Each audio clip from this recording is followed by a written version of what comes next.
নমস্কার। আমার চ্যানেলের পক্ষ থেকে সকল গল্পপ্রেমী মানুষদের পাশে থাকার অনুরোধ জানিয়ে আজকের গল্প শুরু করছি। আজকের গল্প বিভূতিভূষণ বন্দ্যোপাধ্যায়ের লেখা শান্তিরাম। সন্ধ্যার কিছু আগে একখানা ট্রেন ছাড়ে। রাত 9:30 আন্দাজ সেখানা দেশের স্টেশনে পৌঁছায়। শান্তিরাম ওই ট্রেনেই বাড়ি যাওয়া ঠিক করিল। কলে জল আসিয়াছে, ঝরঝর শব্দে চৌবাচ্চায় পড়িতেছে। চৌবাচ্চাটা মাঝারি, ক্রমশ পুড়িয়া আসিল বলিয়া। ভাদ্র মাসের পচা গুমট, স্নান করিয়া লওয়া ভালো। কাপড় ভিজাইয়া দরকার নাই, গামছা পরিয়া শান্তিরাম অনেকক্ষণ ধরিয়া স্নান করিল। এখনও ঝাড়ুদার আসে নাই। এবেলা ওবেলার উচ্ছিষ্ট ভাত, শাকের চিবানো ডাঁটা, মাছের কাঁটা ঝাঁঝরি ড্রোনের মুখে পড়িয়া জলের স্রোত আটকাইয়াছে। দেখিলে গা কেমন করে, কি নোংরা! কিন্তু এই নোংরা আস্তাকুড়ের মধ্যে আজ 7টি মাস বাস করিয়াও পয়সা হইল কই। সে সব সহ্য করিতে পারিত যদি হোটেলটা হইতে কিছু পয়সা আসিত। ভূপেনবাবু আপিস হইতে ফিরিয়া রান্নাঘরের পাশের ছোট ঘরের চাবি খুলিল। ঘরটার সামনে চালের বস্তা, ডালের বস্তা, বেগুন পটলের ধামা, শুকনা বিলাতি কুমড়া আর নাগরি আখের গুড়, একটা ছোট্ট 2.5 সেরা টিনের অর্ধেক ভর্তি সরিষার তৈল। বাজে হোটেলের মতো যা তা তেল এখানে ব্যবহার করা হয় না। রামগোপাল মিলের মোহন মার্কা খাঁটি সরিষার তৈল। কিন্তু এতেও হোটেল চলিল না। ভূপেনবাবু কলতলায় হাত পা ধুইতে আসিল। কাঁধে গামছা, পায়ে খড়ম।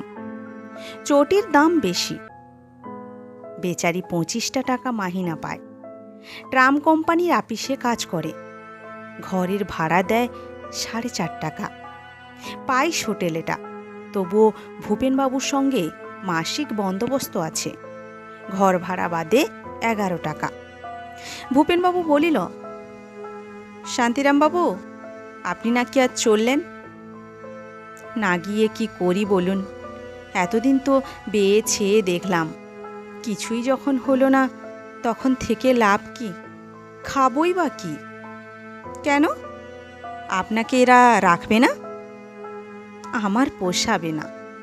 আমি ছিলাম হোটেলের মালিক, আর এখন ওদের তাবে আমাকে 7 টাকা মাইনে আর খোরাকিতে খাটতে হবে।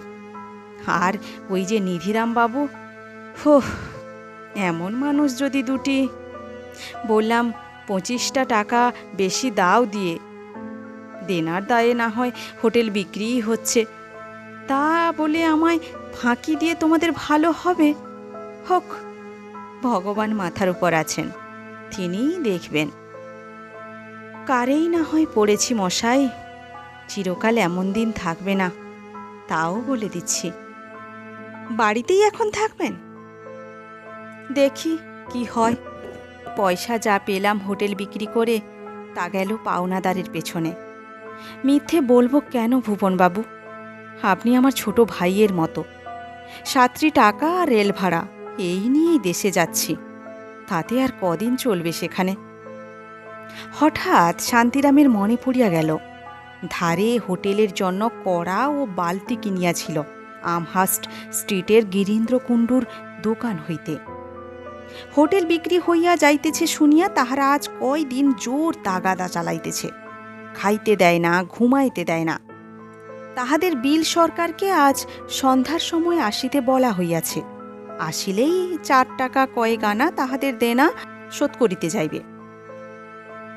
তবে বাড়ি যাইবে কি শুধু হাতে? পুঁজি তো 7টি টাকা। কাজের কথা নয়, তাহার আগেই বাহির হইয়া পড়িতে হইবে। শিয়ালদা স্টেশনে গিয়া গাড়ির জন্য বসিয়া থাকা ভালো। 1.5 ঘণ্টা হোটেলে অপেক্ষা করিবার দণ্ডস্বরূপ 4 টাকা কয়েক আনা দিতে সে রাজি নয়। নিজের ঘরটিতে ঢুকিয়া সে একখানা ময়লা কাপড় পাতিয়া 2-3 খানা আধ ময়লা কাপড় ও জামা, কাঁসার গেলাসটা, পুরানো একজোড়া জুতা, একজোড়া খড়ম, পাটি একখানা, পুঁটুলি বাঁধিয়া লইল। না, এখানে কোনো জিনিস ফেলিয়া গিয়া লাভ নাই। বাড়িতে লইয়া গেলে গৃহস্থ সংসারে কত কাজে লাগিতে পারে। ছোট্ট টিনের সুটকেসটার মধ্যে ধোপার বাড়ি হইতে সদ্য আসা দুখানি ধুতি এবং একটা ছিটের কাপড়ের পাঞ্জাবি পুরিয়া নিজের গায়ের ময়লা শার্টটা পরিতেছে। রেলে যাইবার সময় ফর্সা জামা গায়ে দিয়া লাভ কি? বিশেষত নিজের বাড়িতেই যখন যাইতেছে, সে কুটুম্ব বাড়িতে নয়। এমন সময় বাহির হইতে কে ডাকিল, শান্তিরাম বাবু আছেন? কে? সেদিনকার সেই 8 টিন সর্ষে তেলের দামটা পাও না, কাল আসতে বলেছিলেন। কাল দুবার এসে দেখা পেলাম না। কত বাকি? 1 টাকা 9.5 আনা। শান্তিরামের একবার ইচ্ছা হইল বলে, কাল এসো সকালবেলা, কিন্তু ভূপেনবাবু পাশের ঘরেই রহিয়াছে। ভূপেনবাবু জানে আজই হোটেল বিক্রি হইয়া গিয়াছে। সে শান্তিরাম আজই সন্ধ্যার গাড়িতে দেশে চলিয়া যাইতেছে, আর এখন ফিরিবে না। এ অবস্থায় পাওনাদারকে কি বলিয়া মিথ্যা কথা বলা যায়? অগত্যা দিতে হইল। 7 টাকার ভিতর হইতে বাহির হইয়া গেল 1 টাকা 9.5 আনা। এ বেড়া আগুনের জাল হইতে বাহির হইতে পারিলে এখন সে বাঁচে, আবার কোন দিক হইতে কে আসিয়া পড়িবে কে জানে। চললেন তাহলে? হ্যাঁ, আসি, নমস্কার। কিছু মনে করবেন না। বাড়ি গিয়ে চিঠি দেবেন। কীরকম আছেন, কেমন তো? হ্যাঁ, দেব বই কি, দেব না? বেশ লোক ভূপেনবাবু। ডান হাতে টিনের বিবর্ণ সুটকেসটা, বাম বগলে পুঁটুলি ও ছাতা লইয়া শান্তিরাম হোটেল হইতে বাহির হইয়া হাঁটিতে হাঁটিতে শিয়ালদায়ের মোড়ের দিকে আসিয়া পৌঁছিল। নাশপাতি নাশপাতি, ছেলেদের জন্য কিছু কিনিয়া লওয়া যাক। 2 পয়সা জোড়া। ডাকাত নাকি রে বাবা? 2 পয়সা জোড়া নাশপাতিকে কবে শুনিয়াছে? দিব্যি আপেলগুলি কত দর? 4 পয়সা জোড়া। কেন? পয়সা পয়সা না? ফলওয়ালা চটিয়া বলিল, বাবু, কোন জমানা মে আপেল পয়সা পয়সার বিকা? অনেক দর দস্তুর করিয়া শান্তিরাম ছোট ছোট নাশপাতি 2 পয়সায় জোড়া করে 6টি কিনিল। 4 পয়সায় 1 জোড়া আপেলও কিনিল। পরিমল নস্য লইবে কিছু, দেশে ভালো নস্য পাওয়া যায় না। ফলওয়ালাকে পয়সা বাহির করিয়া দিতেছে এমন সময় পিছন হইতে কে ডাকিল, এই যে শান্তিরামদা, এ কি, যাচ্ছ কোথায়? বাড়ি নাকি? শান্তিরাম পিছন ফিরিয়া চাহিয়া দেখিল, তাহাদের দেশের, ঠিক গ্রামের নয়, সরোজ মুখুজ্জে। সরোজ এখানে কোন মেসে থাকে, সপ্তাহে সপ্তাহে দেশে যায়। চাকুরি করে মার্চেন্ট অফিসে, 80-90 টাকা মাহিনা পায়। আর ভাই, বাড়ি চললাম, সব উঠিয়ে দিয়ে চললাম। কেন? তোমার সেই হোটেল? চালাতে পারলাম কই, চলতো ভালো। 5 ভূতে খেয়ে আর বাকি ফেল মারিয়ে দিলে। এক বেটার কাছে 8 টাকা 10 টাকা বাকি। খেয়ে যাচ্ছে তো খেয়েই যাচ্ছে, উপর হাত করবার নামটি নেই। তাগাদা করতে গেলেই আজ দেব কাল দেব। এদিকে আমার পাওনাদারেরা, বাড়িওয়ালা কয়লাওয়ালা মুদি আমায় ছিঁড়ে খাচ্ছে। জোচ্চুরে জায়গা কলকাতা, এখানে কি ভদ্রলোক আছে? কিন্তু শান্তিরাম, দেশে কতদিন যাওনি বলো তো? দেশের অবস্থা জানো? বাড়ি তো যাচ্ছ, বন্যায় সব ডুবে গিয়েছে। রসময়পুর থেকে নৌকায় চড়বে আর একেবারে তোমাদের গাঁয়ের বটতলায় গিয়ে উঠবে, কলুবাড়ির কাছে। চাল নেই, ধান নেই, সব ডুবেছে। জিনিসপত্রের দাম চড়া, লোকজনের ভয়ানক কষ্ট। কত বাড়িঘর পচে গিয়েছে। আর এই দুর্দিনে তুমি যাচ্ছ দেশে? এখন যেও না। আমি বলি, না গিয়ে কি করি? এখানে থেকে পয়সা উপায়ের চেষ্টা করো। এখানে নানা পদ আছে, দেশে কিছু নেই, হ্যাক ভিক্ষে ছাড়া। তাই বা দেবে কে? এখানে থেকে বাড়িতে পয়সা পাঠাও, তাদের উপকার হবে। শুধু হাতে বাড়ি গিয়ে কি করবে? আচ্ছা, আসি শান্তিরামদা, আসি। বন্যার খবর শান্তিরাম কিছু জানে না। বাড়ির চিঠি পায় নাই আজ 15-20 দিন। চিঠি না পাওয়ার কারণ সে জানে। 3 পয়সা দাম একখানা পোস্টকার্ডের। পাড়াগাঁয়ের লোক নিতান্ত দরকারি খবর দিবার না থাকিলে চিঠি বড় একটা দেয় না। বিশেষত তাহার সংসারে যা অবস্থা, 3টি পয়সা 3টি মোহর। ট্রেন ছাড়িল। বেলা একদম পড়িয়া আসিয়াছে। স্টেশনের সিগনালে লাল সবুজ আলো জ্বলিতেছে। গাড়িতে লোক বেশি নাই। শান্তিরাম এক কোণে বসিয়া জানালার বাহিরে চাহিয়া মাঝে মাঝে বিড়ি টানিতে টানিতে ভাবিতে ভাবিতে চলিল। সরোজ যাহা বলিল তাহাতে বাড়ি যাইবার উৎসাহ তাহার কমিয়া গিয়াছে। সত্য বটে, সে 9-10 মাস বাড়ি যায় নাই। সেই অগ্রহায়ণ মাসে বাড়ি হইতে বাহির হইয়াছিল। স্ত্রীর শেষ সম্বল বালা দুগাছা বিক্রয় করিয়া 200 টাকা লইয়া ব্যবসা করিতে আসিয়াছিল কলকাতায়। 200 টাকার মধ্যে বাড়ি লইয়া ফিরিতেছে 5 টাকা 6.5 আনা। অবশ্য এই কয় মাস কিছু কিছু খরচ পাঠাইয়াছিল বাড়িতে, কিন্তু গত আষাঢ় মাসে শেষ হইতে আর কিছুই দিতে পারে নাই। দেশে থাকিতে পয়সা উপার্জনের কোনো পথ সে বাকি রাখে নাই। লেখাপড়া তেমন জানে না বলিয়া চাকুরি জুটে নাই, নাই বা জুটিল চাকুরি। ব্যবসা করিয়া বড়লোক হওয়া যায়, চাকুরিতে নয়। গুড়ের ব্যবসা, কাঠ চালানির ব্যবসা, তরকারি চালানির ব্যবসা, এমনকি মাছ চালানি পর্যন্ত কিছুতেই কিছু হইল না। তাই স্ত্রীর বালাজোড়া লইয়া কলিকাতায় আসিয়াছিল কোনো এক ব্যবসা করতে। অনেকে পরামর্শ দিয়াছিল হোটেল খুলিতে। খারাপ কিছু চলে নাই, দুবেলা লোকজন খাইতেছিল, মন্দ নয়। কিসে কি হইল ভগবান জানেন। খরচে আয়ে আর কিছুতেই কুলায় না, এমন হইয়া দাঁড়াইতে লাগিল। বাড়ি ভাড়া বাকি পড়িয়া গেল 3 মাসের। বাড়িওয়ালা শাসাইল জিনিসপত্র আটকাইয়া ভাড়া আদায় করিবে। মুদির দেনা, কয়লাওয়ালার দেনা, তরকারিওয়ালার দেনা, মাছওয়ালার দেনা, দুধওয়ালার দেনা, ঠাকুরের মাহিনা বাকি, কি চাকরের মাহিনা বাকি। হোটেল চলে কি করিয়া? সর্বশান্ত হইতে হইল। সত্য সত্যই সর্বশান্ত। এতটুকু সোনার গুঁড়া ঘরে নাই। এই কটি টাকা মাত্র সম্বল। বাড়িতে পা দিলেই চৌকিদারির ট্যাক্সের তাগাদা, সেখানেও মুদির দেনা, গোয়ালার দেনা, কোন বা 10-15 টাকা না জমিয়া গিয়াছে। তাহার উপর দেশের অবস্থা যেরকম শোনা গেল, সব কিছু ডুবিয়া গিয়াছে। জিনিসপত্রের দাম চড়া, ধার মেলা দুষ্কর হইয়া উঠিবে বাজারে। স্ত্রী পুত্র হয়তোবা উপবাসে দিন কাটাইতেছে। নীরদা কত আশা করিয়া আছে। পূজার সময়, আর দিন 17 বাকি পূজার। স্বামী কলকাতা হইতে সকলের জন্য নতুন কাপড় এবং টাকা কড়ি লইয়া বাড়ি ফিরিবে। নীরদাকে একদিনের জন্য খুশি করিতে পারে নাই সে।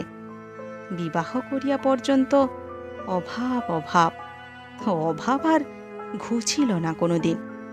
অদৃষ্ট, তাহার অদৃষ্ট না, তাহার অদৃষ্ট নাকি নীরদার অদৃষ্ট? দুজনেরই।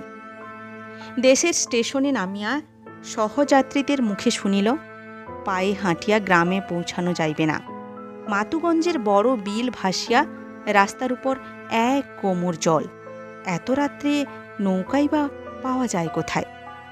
চিলমারির নবীন কলু তাহার মুদির দোকানের জন্য কলিকাতায় মাল কিনিতে গিয়াছিল। সে 3 গ্রোস দেশলাই ও 2-3টি মিছরির কুঁদো লইয়া বড় বিপন্ন হইয়া পড়িয়াছে। এই যে দাদা ঠাকুর, কলকাতা থেকে এলেন বুঝি? এই গাড়িতেই এলেন? কই দেখিনি তো। এখন কি করে যাই বলুন তো? একটা লোক নেই স্টেশনে।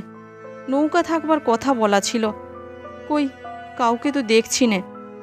আপনিও তো যাবেন, ওদিকে সব জলে জলময়। একজন কুলি তাহাদের জিনিসপত্র ঝাঁকাই করিয়া লইয়া যাইতে রাজি হইল। কুলিটার মুখে শোনা গেল, স্টেশন ছাড়াইয়া যে বড় মাঠ, কিছু দূর গেলে সেই মাঠের ধারে জেলেদের নৌকা ভাড়ার জন্য মজুদ আছে।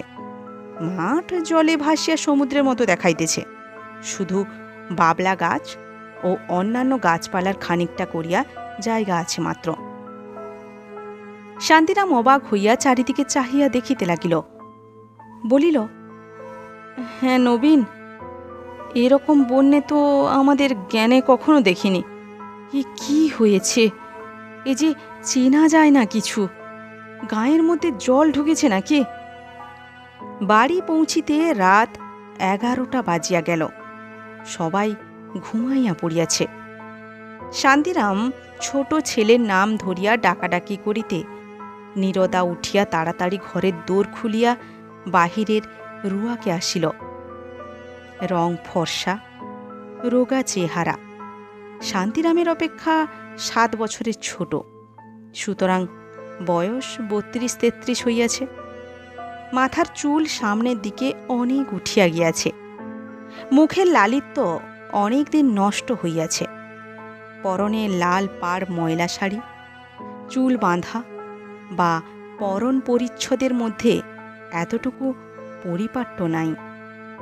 অতিরিক্ত পান দোক্তা খাইয়া দাঁতগুলি কালো। এত রাত্রিতে কোন গাড়িতে এলে? দাও ওগুলো আমার হাতে। বাবা, একখানা চিঠি না পত্তর না, ভেবে মরছি।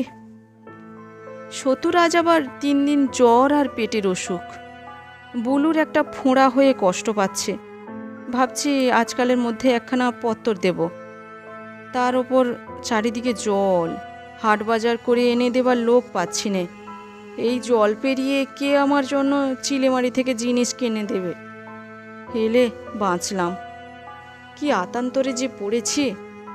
তার উপর এদিকে হাতে। ও বুলু, কি বলছে শোন। এই যে যাই, চেঁচিও না, কে এসছে দেখো। তোমার শরীর ভালো আছে? এই এতে আপেল আর নাশপাতি আছে। সতুকে বুলুকে দাও, খুকিকে দাও ওই লেমন জুস, কলার আর কমলা লেবুর। খুকি ভালো আছে তো? চলো ঘরে। দাঁড়াও একটু, আলোটা জ্বালি। ঘরে অন্ধকার, সামনেই সব শুয়ে আছে, মারিয়ে চটকে দেবে। খানিক পরে শান্তিরাম সুস্থ হইয়া বসিয়া তামাক খাইতেছে। ছেলেমেয়েরা তাহাকে ঘিরিয়া বসিয়া কেহ আপেলের টুকরো, কেহ লেবেন জোস খাইতেছে। নীরদা স্বামীর জন্য ভাত চড়াইতে গিয়াছে রান্নাঘরে। নীরদা নিশ্চয়ই ভাবিয়াছে সে না জানি কত টাকা লইয়াই ঘরে আসিয়াছে। নীরদাকে কিছু বলা হইবে না এখন, না বলাই ভালো। মিথ্যা আশায় রাখিয়া লাভ কি? নীরদার মুখে আনন্দ উৎসাহ যেন ধরিতেছে না। কষ্ট হয় বলিতে, নীরদা, যা ভাবছ তা নয়। আমার হোটেল বিক্রি করে দিয়ে চলে এলুম, সর্বশান্ত হতে হয়েছে। তোমার সে বালা গিয়েছে, তার টাকাও গিয়াছে। 5 টাকা 6.5 আনা মাত্র হাতে অবশিষ্ট আছে। একথা বলিতে কষ্ট হয়। নীরদাকে কোন সুখটা দিয়াছে জীবনে সে। নীরদা ভাত চড়াইয়া দিয়া আবার ঘরের মধ্যে আসিল। বলিল, পূজার আগে আবার যাবে বুঝি? তা এই যাবে আবার আসবে, মিছিমিছি পয়সা খরচ। একেবারে আর 2 দিন দেরি করে পুজো পর্যন্ত থেকে যাও। ওদের কাপড় চোপড় এনেছ নাকি? শান্তিরাম একবার ভাবিল, বলে, নীরদা, কিছু নেই, সব গিয়েছে। তোমার বালা জোড়াটা সব উঠিয়ে দিয়ে এলাম, হাত একেবারে খালি। পুজোর কাপড় চোপড় তো দূরের কথা, তোমাদের খেতে দেব যে কোত্থেকে তাই ভেবে। তবুও আজ 8 মাস পরে বাড়ি আসিয়া তাহার কি ভালোই লাগিতেছিল। কলিকাতায় হোটেল খুলিয়া থাকা সে এক অন্য ধরনের জীবন। এই কয় মাসে সে তাহা ভালো করিয়াই বুঝিয়াছে। কখনো যে ঘর ছাড়া হয় নাই। তাহার পক্ষে একা ওভাবে নির্বান্ধব স্থানে থাকাটা কি ভালো লাগে? এ তাহার নিজের বাড়ি, সকলে এখানে আপন। এখানে নীরদা আছে, সতু, বুলু, খুকি, পিসিমা, পাশের বাড়িতে দুর্গাদাস কামার, নিতাই কামার, এরা সব তাহার আপন। নিতাই তাহার ছেলেবেলার বন্ধু, লেখাপড়া শেখে নাই, পৈতৃক বৃত্তি দা বাঁধানো, নাগলের ফাল পোড়ানো অবলম্বন করিয়াছে। তাহাকে সে যে কতদিন দেখে নাই। নিতাই কামারের দোকান ঘরে জামরুল তলার ছায়ায় বসিয়া তামাক খাইতে খাইতে নিতাই এবং কামার দোকানের সমাগত লোকজনের সঙ্গে বেগুন কুমড়ার গল্প করিতে কি সুখ! তার তুলনায় হোটেল। কাল নিতাইয়ের সঙ্গে সকালেই দেখা করিতে হইবে। শান্তিরাম খাইতে বসিল। হ্যাঁ গা, পুজো পর্যন্ত থাকবে তো? হ্যাঁ। তা কাপড় জামা ওদের কলকাতা থেকে আনলে না কেন? ওখানে দর বেশি? দর? হ্যাঁ, তা বেশি। হোটেল দেখাশোনা করবে কে এখন? শান্তিরাম কিছুক্ষণ চুপ করিয়া থাকিয়া বলিল, হোটেল নেই। নীরদা বিস্ময়ের সুরে বলিল, নেই? তবে অন্য কি? কেন? এই সেদিনও তো চিঠি লিখলে হোটেলের কাজ চলছে ভালো। শান্তিরাম বলিল, চলছিল তো ভালোই, তারপর কিসে থেকে কি হলো, কেবল দেনা বাড়তে লাগলো, বিক্রি হয়ে গেল দেনাদায়। সে বালা জোড়াটা আছে তো, এনেছো সঙ্গে তো? নীরদা এই ধরনের প্রশ্ন করিয়া বড় বিপদে ফেলে।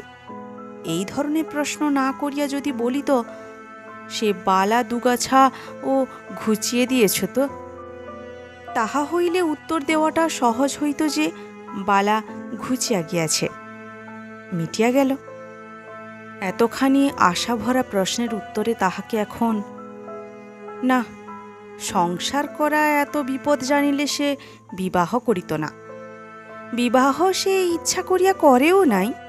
স্বর্গীয় পিতৃদেব বাঁচিয়া থাকিতে পুত্রবধূর মুখ দেখিবার দুর্নিবার আকাঙ্ক্ষায় ১৯ বছরের ছেলে শান্তিরামের বিবাহ দিয়া যান ১২ বছরের বয়সের নীরদার সঙ্গে। বালা কোথায় নীরদা? বালা বিক্রি করেই তো হোটেল খুলেছিলাম। নীরদা হঠাৎ নিজের গালে চড় মারিতে মারিতে বলিতে লাগিল, ওমা, আমার কি হবে? ওমা, আমার কি হবে? শান্তিরাম বিরক্ত হইয়া বলিল, আহ, কি ছেলে মানুষই করো, থামো। ছেলে মেয়েরা কাঁদিয়া উঠিল। শান্তিরামের ভাত খাওয়া হইল না। সে ভাত ফেলিয়া উঠিয়া নীরদার হাত ধরিল। স্বামী স্ত্রীতে তুমুল ঝগড়া বাঁধিয়া গেল। নীরদাকে শান্ত করিতে শান্তিরামের সময় লাগিল। মেয়ে মানুষকে বোঝানো দায়। অনেকক্ষণ পরে নীরদা কিছু প্রকৃতস্থ হইল। চোখ মুখে জল দিয়া আসিয়া বলিল, তোমার খাওয়া হলো না, আরও 2টি ভাত আছে, বেড়ে নিয়ে আসি? না না, থাক, শোয়া যাক এখন, রাত হয়েছে 12টা কি একটা। শান্তিরাম স্ত্রীর প্রতি মনে মনে বিরক্ত হইয়াছে। একজোড়া বালা না হয়ে গিয়াছে, তা বলিয়া সে খাইতে বসিয়াছে আর এমন কুরুক্ষেত্র কাণ্ড! ছি, এর নাম সংসার? একটু সান্ত্বনার কথা নাই, সহানুভূতি নাই। আচ্ছা, সন্ন্যাসী হইয়া গেলে কেমন হয়? অনেকে তো যায়, সংসার আর ভালো লাগে না। রামকৃষ্ণ পরমহংস ঠিকই বলিয়াছেন, কামিনী কাঞ্চন অসার। তাহাদেরই গ্রামের পাশে বন্দিপুরের মুখুজ্জে বাড়ির বড় ছেলে রাধাকান্ত বহুদিন আগে সন্ন্যাসী হইয়া গিয়াছিল। এখন কি একটা বেশ বড় গোছের নাম লইয়া কাশীতে মঠ করিয়া আছে। বহু শিষ্য সেবক, দুধ ঘি খায়, কোনো কষ্ট নাই। পায়ের উপর মোহর প্রণামী, দিব্যি আছে।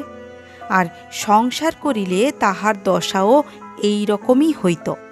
ছেলে পিলে লইয়া জড়াইয়া মরিতে হইত একদিন। কামিনী কাঞ্চন সত্যিই অসার। নীরদা ও স্বামীর উপর বিশেষ সন্তুষ্ট হইয়া উঠিল না। শুইয়া শুইয়া ভাবিতে লাগিল, বালা জোড়াটা একমাত্র সম্বল ছিল, এই তো সংসারের ছিরি।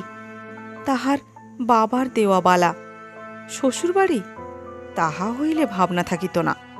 এক কুচো এখানকার সোনা কোনোদিন অঙ্গে ওঠে নাই। কি বিবাহই দিয়েছিলেন বাবা, অকর্মণ্য। আসল কথা এই যে অকর্মণ্য স্বামী। কত পুরুষ মানুষ কত কাজ করিয়া পয়সা রোজগার করিতেছে, গরিব অবস্থা হইতে বড় লোক হইতেছে, আর তাহার স্বামী যাহা ঘরে আছে বা ছিল তাহাও ঘুচাইয়া নিশ্চিন্ত হইয়া বাড়ি আসিয়া বসিল। বড়লোক হইতে সে চায় না, কিন্তু এই দুর্বৎসরের বাজারে ছেলেপিলের মুখে অন্ন দিতে হইবে তো। এমন লোকের বিবাহ করা উচিত হয় নাই। বিবাহের শখ আছে, স্ত্রী পুত্র পুষিবার ক্ষমতা নাই। শেষ রাত্রে ভয়ানক বৃষ্টি আসিল। ফুটা ছাদ দিয়া নানা স্থানে জল পড়িতে লাগিল। নীরদা ছেলে মেয়েদের লইয়া সরিয়া বিছানা পাতিল। স্বামীর মশারি ভিজিতেছিল দেখিয়া তাহাকে উঠাইল।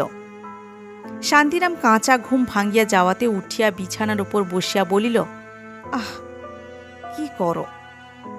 মশারি ভিজছে, ওঠো একটু, বৃষ্টি এসেছে বড্ড। নীরদা মশারি খুলিয়া কোণের দিকে লইয়া গিয়া আবার খাটাইতে লাগিল। শান্তিরাম বিরক্ত মুখে বিছানায় বসিয়াছিল। কেরোসিনের টেমির মৃদু আলোয় নীরদার দিকে চাহিয়া দেখিল। নীরদা দেখিতে যেন বুড়ি হইয়া গিয়াছে এরই মধ্যে। বিবাহের পর প্রথম কয়েক বছর কি সুন্দর ছিল দেখিতে। সেই রং, সেই চেহারা কয়েক বছরের মধ্যেই যেন ভোজবাজির মতো উড়িয়া গেল। ঠিক তেমন ভালোবাসাই কি এখন আছে? সে আকুলি বিকুলি ভাব, না দেখিলে বাঁচি না ইত্যাদি বহুদিন চলিয়া গিয়াছে। নীরদা মশারি খাটাইতেছে। সামনের কপালখানা মাঠের মতো চওড়া হইয়া গিয়াছে চুল ওঠার দরুন। ময়লা শাড়িখানাতে চেহারা আরও খারাপ দেখাইতেছে, যেন ভদ্রলোকের ঘরের মেয়েই নয়। ফর্সা একখানা কাপড় পরিলে কি হইত? শান্তিরামের মনে স্ত্রীর প্রতি হঠাৎ কেমন অনুকম্পা জাগিল। বেচারি নীরদা, তাহারই দোষে নীরদা অমন হইয়া গিয়াছে। মেয়ে মানুষ অসহায়, যেমন রাখিবে তেমনি থাকিবে। পরাও না শান্তিপুর ফরাসডাঙ্গার জরিপাড় শাড়ি, চড়াও না মোটর গাড়িতে। এমন চড়িবে যখন, সাজসজ্জাও করিবে তখন। উহার দোষ কি? না, কাল উঠিয়া কোনো একটা চেষ্টা চরিত্র করতে হইবে। হাত পা হারাইলে চলিবে না। নীরদা বলিল, পান দেব? পান খাবে? না, এক গেলাস জল বরং দাও। তামাকের পাত্রটা কোথায় রেখেছ? টিকেগুলোতে জল না পড়ে। তামাক খাবে নাকি? সাজব? থাক, তুমি জল দাও, তামাক আমি সাজছি।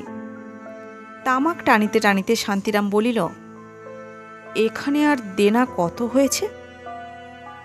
তা 15-16 টাকা কেষ্টর দোকানে বাকি পড়েছে। রোজ তাগদা করে, বলেছিলাম পুজোর সময় বাড়ি এলে একেবারে নিও। 15-16 টাকা? এত ধার জমল কি করে? নীরদা একটু ঝাঁঝের সহিত বলিল, জমবে আর কি করে? 4 মাস যে বাড়িতে উপুর হাত করনি, সে কথা মনে আছে? চালাচ্ছি কি করে তবে? তবুও আমার কথায় চাল ধার দেয়, নইলে পাড়ায় ধার দেওয়া দোকান থেকে বন্ধ করে দিয়েছে। এই কথাটিতে শান্তিরামের দুর্ভাবনা আবার বাড়িয়া গেল। একটা টাকা যাহার কাছে একটা মোহর বর্তমানে, তাহার মুদির দোকানে 15-16 টাকা বাকি। না শোধ করিলে অবশ্যই চলে এবং চলিতও, কিন্তু বর্তমানের অসহায় অবস্থায় দোকান হইতে ধারে জিনিসপত্র না লইলে চলিবে না, এবং লইতে গেলেই পূর্বের দেনার কিছু অংশ শোধ করিতেই হইবে। নীরদা বলিল, শুয়ে পড়ো এখন, ভেবে আর কি হবে, যা হবার হবে। নীরদার এ কথাটা আবার শান্তিরামের বেশ লাগিল। নীরদার মনে ভালোবাসা আছে। দুঃখ হোক, কষ্ট হোক, নীরদার মুখখানা দেখিলে তবুও যেন অনেকটা শান্তি। নীরদা বলিল, ও শোনো, তোমাদের গাঁয়ে পশুপতি মুখুজ্জে কে ছিল? পুকুর ধারের ওই যে বড় দোতলা বাড়িটা, ও তো আমার বিয়ে হয়ে পর্যন্ত পড়েই আছে ওইভাবে। ওই বাড়ির লোক এসেছে আজ, পুকুরের ঘাটে দেখি গাড়ি করে নামলো। একজন ছোকরা, এক 16-17 বছরের মেয়ে, এক বুড়ি বোধ হয় ওদের মা। মেয়েটা আই বুড়ো, বেশ দেখতে। ওরা পশ্চিমে থাকতো না? শান্তিরাম বলিল, পশুপতিদার বাড়িতে? তা হবে, পশুপতিদা তো মারা গিয়েছেন আজ 7-8 বছর। তার ছেলে শুনেছি ইঞ্জিনিয়ার। এতকাল পরে দেশের কথা মনে পড়েছে বোধ হয়। লখনৌ না কানপুর কোথায় থাকে। কোন জন্মে তো আসতে দেখিনি। বাড়িটা তো ভাঙাচোরা, থাকবে কি করে ও বাড়িতে? পরদিন সকালে শান্তিরাম বাহিরের ঘরে বসিয়া আছে। এমন সময় 25-26 বছরের একটি সুদর্শন যুবক আসিয়া তাহাকে প্রণাম করিয়া বলিল, কাকা চিনতে পারেন? শান্তিরাম বুঝিল এটি পশুপতি মুখুজ্জের ছেলে, যাহার কথা রাত্রে হইয়াছিল। বলিল, এসো বাবা এসো। তোমার খুড়িমা বলেছিলেন তোমরা কাল এসেছ। তোমার বাবার সঙ্গে আমার যথেষ্টই, আহা পুণ্যাত্মার লোক, তোমাদের রেখে স্বর্গে চলে গিয়েছেন। বসো বাবা বসো। বৌদিও এসেছেন নাকি? না, মায়ের শরীর ভালো না। সঙ্গে এসেছেন আমার এক সম্পর্কে মাসিমা। আমি কখনো গায়ে আসিনি, কাউকে চিনি নে, সকলের সঙ্গে আলাপ করে বেড়াচ্ছি। দেখুন এই বাপ ঠাকুরদার দেশ, অথচ কাউকে চিনি নে। বাড়িটা নষ্ট হয়ে গিয়েছে একেবারে। কাল সারা রাত্রির বিছানা জল পড়েছে। সঙ্গে আমার বোন আছে, ওকেও নিয়ে এলাম। এবার ম্যাট্রিক দেবে, কলকাতায় মামার বাড়ি থেকে পড়ে। বেশ বেশ, খুব ভালো বাবা। যাবে আসবে বই কি। তোমরা গাঁয়ের রত্ন, না এলে গেলে কি হয়? দেখেছো তো গাঁয়ের অবস্থা। এমন সোনার চাঁদ ছেলে সব থাকতে আমরা কি কষ্টটা পাচ্ছি দেখো গাঁয়ে থেকে। তোমার নামটি কি বাবা? যুবক বলিল, আগে আমার নাম সুশান্ত, আমার বোনের নাম চিন্ময়ী, চিনু বলে ডাকে। আপনার কাছে যে জন্য এলাম তা বলি। বাবা আমাদের হাতে কিছু টাকা দিয়ে গিয়েছিলেন ঠাকুরদার নামে গাঁয়ে একটা পুকুর কেটে প্রতিষ্ঠা করবার জন্য। আজ 7 বছর বাবা মারা গিয়েছেন, কিন্তু নানা কারণে আমার গাঁয়ে আসা হয়ে ওঠেনি। তাই এবার ভাবলুম যাবই, কাজটা সেরে আসি। আমাদের বাড়ির সামনে যে পুকুরটা রয়েছে ও তো একেবারে মজা, ভাবছি ওটাকে কাটাবো। পাড়ার লোকের জল খাওয়ার সুবিধে হয় তাহলে। তা ও পুকুরে আপনার অংশ আছে শুনলাম। আমি অন্য সব অংশীদারের কাছে গিয়েছিলাম, তারা সব রাজি হয়েছেন। এখন আপনি যদি, আমি অবশ্যই ন্যায্য দাম যা হয় দেব, সকলকেই দেব। শান্তিরাম বলিল, এর আর কি বাবা, খুব ভালো কথা। তোমার খুড়িমার সঙ্গে একবার পরামর্শ করে ও বেলা কি কাল যা হয় বলবো। যুবক চলিয়া গেল। শান্তিরাম স্ত্রীকে ডাকিয়া বলিল, শোনো, একেবারে অকুলে পড়েছি ভাবছিলাম, একটা কুল দেখা দিয়েছে। তারপর পুকুরের ব্যাপারটা বর্ণনা করিয়া বলিল, মজায় এঁদো পুকুর পড়ে আছে শ্যাওলা হয়ে, কখনো তো কিছু হয় না। যা পাও 25টে টাকাও দেবে, ভগবান জুটিয়ে দিয়েছেন। ভালোই ভালোই চুকে গেলে 5 পয়সায় হরিলুট করে দিও। দুপুরের পর পশুপতি মুখুজ্জের মেয়েটি শান্তিরামের বাড়ি বেড়াইতে আসিল। নীরদাকে প্রণাম করিয়া বলিল, কাকিমা, আপনার সঙ্গে আলাপ করতে এলাম। নীরদা কাঁথা সেলাই করিতেছিল। তাড়াতাড়ি উঠিয়া মেয়েটিকে চিবুক ছুঁইয়া আদর করিয়া বলিল, এসো মা আমার, এসো বসো। গরিব কাকার বাড়ি, তোমায় মা কোথায় বসাই, এ আসনখানাতে বসো মা। দুজনে ভাবসাব খুব শীঘ্রই হইয়া গেল। মেয়েটি বেশ সুন্দরী, সারা দেহে একটা গতির হিল্লোল, ছিপছিপে গরণ, মাথায় একরাশ চুল, একটু নামাইয়া এলানো খোপা বাঁধা, সাদা সিধা ধরনের শাড়ি ব্লাউজ পরনে। হাসি ছাড়া যেন কথা কহিতে পারে না মেয়েটি। নীরদা বলিল, তোমার দাদা এসেছিল ও বেলা তোমার কাকার সঙ্গে দেখা করতে। শুনলাম বড় ভালো ছেলেটি। তুমি স্কুলে পড়ো শুনলাম। কি পড়ো? ক্লাস 10-এ পড়ি, এবার ম্যাট্রিক দেব। তোমার মা এলেন না কেন? কখনো দেখিনি তাকে। তার শরীর ভালো না, বিছানা থেকে উঠলে মাথা ঘোরে, কোথাও বেরুতে পারেন না। আহা, তার দেখাশোনা কে করে? তোমার দাদার বিয়ে হয়েছে? না, দাদা বিয়ে করবে না এখন। দেশ সেবা করবে, যারা লেখাপড়া জানে না তাদের লেখাপড়া শেখানো, এসব দিকে মন। দেশের কাজ করবে বলে পাগল, অন্য ধরনের মানুষ দাদা। দাদার কথা বলিবার সময় মেয়েটির চোখের দৃষ্টি স্নেহ ও শ্রদ্ধায় নম্র হইয়া উঠিল। ক্ষণে ক্ষণে ইহার মুখের চেহারা যেন বদলাইয়া যাইতেছে, ভারী জীবন্ত চোখ মুখ। এসব পাড়া গায়ে নীরদা কখনো এমন মেয়ে দেখে নাই। অনেকক্ষণ বসিয়া এ গল্প ও গল্প করিবার পর মেয়েটি উঠিতে চাহিলে নীরদা বলিল, চিনুমা, গরিব কাকিমার বাড়ি এসেছ যদিও, কিছু না খেয়েও তো যেতে পারবে না, তুমি বসো, আমি একটু হালুয়া করে আনি। চিনু বলিল, মুড়ি নেই কাকিমা, মুড়ি খেতে বড্ড ভালোবাসি। নীরদা তাড়াতাড়ি মুড়ি মাখিয়ে আনিয়া দিয়া বলিল, তুমি কি মুড়ি খেতে পারবে মা? সেই জন্য দিতে ভরসা করিনি, আমি নিজে মুড়ি ভাজি। সঙ্গে সঙ্গে তাহার মনে হইল মুড়ির ধান ফুরাইয়াছে, অথচ কিনিবার পয়সা নেই। আর দুদিন পরে চিনু আসিলে তাহাকে মুড়ি দিবার সামর্থ্য পর্যন্ত থাকিত না। মান সম্ভ্রম কি করিয়া বজায় থাকে যে সংসারে পুরুষ মানুষ অমন অকর্মণ্য? চিনু সেদিন গেল, কিন্তু পরদিন সকালে আবার আসিয়া প্রায় ঘণ্টা 2 নীরদার সঙ্গে কাটাইয়া গেল। ভারী অমায়িক মেয়ে। এদিন সংসারে যত তরকারি সব বঁটি পাতিয়া পশিয়া বসিয়া কুটিয়া দিতে লাগিল। নীরদার কোনো বারণ শুনিল না। পাড়ার অন্য সকলের বাড়িতে চিনু তত যায় না, যত এখানে সে আসে। নীরদাকে তাহার কি যে ভালো লাগিল সেই জানে। দিনে অন্তত 2 বার তার এখানে আসাই চাই। নীরদারও তাহাকে বেশ লাগে। দিন 10-12 পরে একদিন শান্তিরাম স্ত্রীকে বলিল, শুনেছ, আমার অংশের দাম ধার্য হয়েছে 32 টাকা। অবশ্য আশা করিনি এত হবে, তা সবাই যে দর নিয়েছে আমিও তাই নিলাম। নীরদা অবাক হইয়া বলিল, সে কি গো, ওই 1 মোজা ডোবা 32 টাকা করে অংশ হলে 6 অংশের জন্য সুশান্তকে তো 200 টাকা দিতে হবে। তা হবে বই কি, ঠাকুরদাদার নামে পুকুর পিরতিষ্টে করবার গরজ আছে, টাকা খরচ করবে না। নীরদা গম্ভীর মুখে বলিল, একটা কথা বলি শোনো, তুমি ও টাকা নিতে পারবে না, ছেড়ে দাও অমনি। শান্তিরাম অবাক হইয়া বলিল, এমনি ছেড়ে দেব কেন? বেশ তো তুমি। নীরদা বলিল, চিনু আমাকে বড্ড ভালোবাসে, এখানে ছাড়া সে কোথাও যায় না, আসে না। 2টি চাল ভাজা দিই, তাই হাসি মুখে বসে বসে খায়। মেয়ের মতো মায়া হয়েছে ওর ওপর।